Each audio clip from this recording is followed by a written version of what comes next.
മണലാരണ്യത്തിന്റെ ചൂടിലും പ്രവാസത്തിന്റെ തിരക്കുകളിലും പെട്ട് പുറത്തു പറയാനാകാത്ത സങ്കടക്കടൽ ഉള്ളിലൊതുക്കി ഒടുവിൽ ജീവിതം അവസാനിപ്പിച്ച ഒരു മലയാളി യുവാവിന്റെ ഓർമ്മകൾ പ്രവാസി ലോകത്തിന്റെ നെഞ്ചിലയ്ക്കുകയാണ്.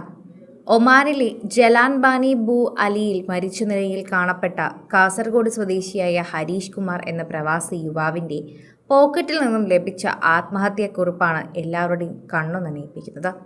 36 വയസ്സായ ഹരീഷ് എഴുതിയത് ഇത്രയുമധികം വ്യക്തമാകുന്നുണ്ട് എന്നതാണ് ഏറ്റവും വലിയ സത്യം. പ്രവാസികളിൽ ചിലരെങ്കിലും അനുഭവിക്കുന്ന കടുത്ത അരക്ഷിതാവസ്ഥയുടെ ചിത്രമായി മാറിക്കഴിഞ്ഞു.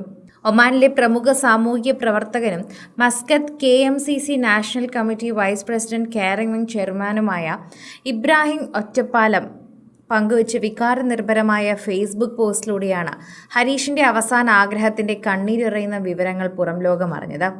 വർഷങ്ങളായി ഒമാനിൽ മരണപ്പെടുന്ന നൂറുകണക്കിന് പ്രവാസികളുടെ മരണാനന്തര നിയമ നടപടികൾ നേതൃത്വം നൽകിയിട്ടുള്ള ഇബ്രാഹിം ഒറ്റപ്പാലത്തെ പോലും മാനസികമായി തളർത്തുകയായിരുന്നുവെന്നും ആ കടലാസ് തുണ്ടിലെ വരികൾ തന്നെ പറയുന്നുണ്ട്.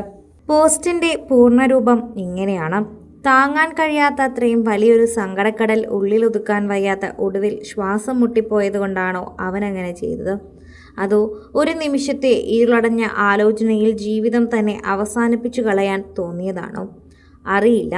കുടുംബത്തിലെ പ്രാരാബ്ദങ്ങളോ അതോ തൊഴിലിടത്തിലെ കനൽ വഴികളോ നമുക്കൊന്നിനും ഉത്തരമില്ല. പക്ഷേ ഒടുവിൽ അവൻ്റെ ചേതനയേറ്റ ശരീരത്തിൻ്റെ പോക്കറ്റിൽ നിന്നും ചുരുട്ടിക്കൂട്ടിയ നിലയിൽ കണ്ടെടുത്ത ആ ഒരു തുണ്ട് കടലാസിലെ വരികൾ അതെൻ്റെ ഉള്ളുലയ്ക്കുകയല്ല, മറിച്ച് നെഞ്ചു പിളർന്ന് കളയുകയാണ് ചെയ്തത്. വർഷങ്ങളായി പ്രവാസ ലോകത്തുണ്ട് ഞാനും. മണലാരണ്യത്തിലെ ചുട്ടുപൊള്ളുന്ന വെയിൽ സ്വപ്നങ്ങൾ കരിഞ്ഞുപോയ എത്രയോ പ്രവാസികളുടെ മരണങ്ങൾ ഞാൻ കൈകാര്യം ചെയ്തിരിക്കുന്നു. എല്ലാ നിയമ നടപടികളും പൂർത്തിയാക്കി. എത്രയോ പേരുടെ പെട്ടികളും കണ്ണീരോടെ നാട്ടിലേക്ക് കയറ്റിവിട്ടിരിക്കുന്നു. ചിലരൊക്കെ ഈ മണലിൽ തന്നെ മതാചാരപ്രകാരം മണ്ണോട് ചേർക്കാനും നേതൃത്വം നൽകേണ്ടി വന്നിട്ടുണ്ട്. ഒരുപാട് പ്രവാസി കുടുംബങ്ങളുടെ ഹൃദയം പൊട്ടിയുള്ള കരച്ചിലുകൾ കേട്ടിട്ടുണ്ട്. പല വിധത്തിലുള്ള മരണാനുഭവങ്ങളിലൂടെ കടന്നുപോയിട്ടുണ്ട്. എന്നാൽ ഇങ്ങനെയൊരു അനുഭവം ഇതാദ്യമാണ്. പലവട്ടം ഞാൻ ആ കടലാസ് കഷ്ണം വീണ്ടും വീണ്ടും വായിച്ചു. വായിക്കുമ്പോഴൊക്കെ എൻ്റെ ഉള്ളൊന്ന് പിടയ്ക്കുകയായിരുന്നു. കൈകൾ വിറയ്ക്കുന്നുണ്ടായിരുന്നു. താൻ മരിച്ചു കഴിഞ്ഞാൽ തൻ്റെ ഈ മൃതദേഹം എന്ത് ചെയ്യണമെന്നൊരു മനുഷ്യന് സ്വന്തം കൈപ്പടയിൽ കടലാസിൽ കുറുക്കി വയ്ക്കുക, എന്നിട്ട് മെഡിക്കൽ കോളേജിൽ പഠിക്കാൻ കൊടുത്തേക്കാൻ അമ്മയോട് പറയണം. ഇതുപോലും എഴുതി വയ്ക്കാൻ അവൻ എങ്ങനെ തോന്നിയിട്ടുണ്ടാകും? മരിക്കാൻ പോകുന്ന അവസാന നിമിഷത്തിലും ഒരുങ്ങിക്കഴിയുമ്പോഴും മറ്റുള്ളവർക്ക് ഉപകാരപ്പെടണമെന്ന ചിന്ത. അവൻ്റെ ഉള്ളിൽ ആ സങ്കടത്തിൻ്റെ ആഴം എത്രമായിരിക്കണം. ഇന്ന് പുലർച്ചെയാണ് എനിക്ക് ഒമാനിലെ ജലാൻ ബനി ബു അലിയിൽ നിന്നും ഒരു സ്വദേശിയുടെ വിളി വരുന്നത്. തൻ്റെ കീഴിൽ ജോലി ചെയ്യുന്ന മലയാളി തൊഴിലാളി മരിച്ചുപോയി എന്നത്. അതായിരുന്നു ആ വാർത്ത. പെട്ടെന്ന് തന്നെ അതിൻ്റെ പേപ്പർ വർക്കുകൾ തുടങ്ങാനുള്ള ഒരുക്കത്തിനിടയിലാണ് സ്പോൺസറുടെ അടുത്ത വിളിയും ഒപ്പം വാട്സപ്പ് സന്ദേശവും എൻ്റെ ഫോണിലൂടെ എത്തുന്നത്.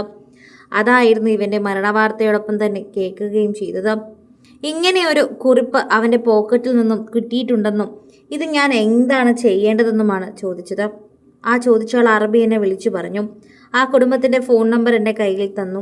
ഞാനെല്ലാം ദൈവത്തെ ഓർത്ത് ഉചിതമായി കൈകാര്യം ചെയ്യാനും ആ സ്പോൺസർ തന്നെ ചുമതലപ്പെടുത്തി. അറബിയുടെ വിളി കേട്ട് തന്നെ ഞാൻ കട്ട് ചെയ്ത് ഞാൻ ഫോണിലേക്ക് നോക്കി. ആ വാട്സപ്പ് ചിത്രത്തിൽ കണ്ട വരികൾ ഇപ്പോഴും എൻ്റെ കൺമുന്നിൽ നിന്ന് വായുന്നില്ല. പ്രവാസം എന്നാൽ വെറും പണമുണ്ടാക്കൽ മാത്രമല്ലെന്നും ചിലരുടെയെങ്കിലും ഉള്ളിൽ തിളച്ചുമറിയുന്ന വലിയൊരു ഏകാന്തതയും നിസ്സഹായ അവസ്ഥയും നരകമാണെന്നും ഒരു തുണ്ട് കടലാസ് തന്നെ എന്നും വീണ്ടും ഓർമ്മിപ്പിക്കുന്നു. ഇനി എങ്ങനെയാണ് ആ അമ്മയെ വിളിച്ച് ഞാനത് പറയുക? എൻ്റെ ഉള്ളിൽ ഇപ്പോഴും പിടയ്ക്കുകയാണ്. അതാണ് എനിക്ക് തന്നെ ഇവിടെ പറയാനുള്ളത്.